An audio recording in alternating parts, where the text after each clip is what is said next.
নমস্কার বন্ধুরা, মিটি কিচেনে আপনাদের স্বাগত জানাই। আমি একটি কই মাছের রেসিপি করে দেখাবো।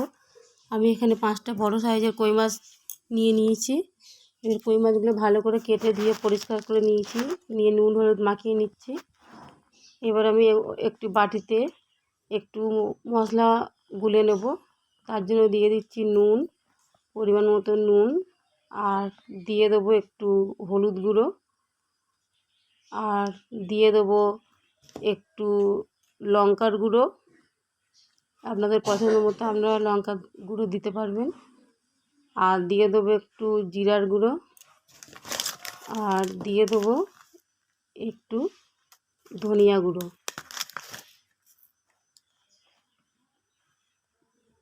এবার সমস্ত উপকরণগুলো আমি একটু জল দিয়ে ভালো করে ফেটিয়ে নেব।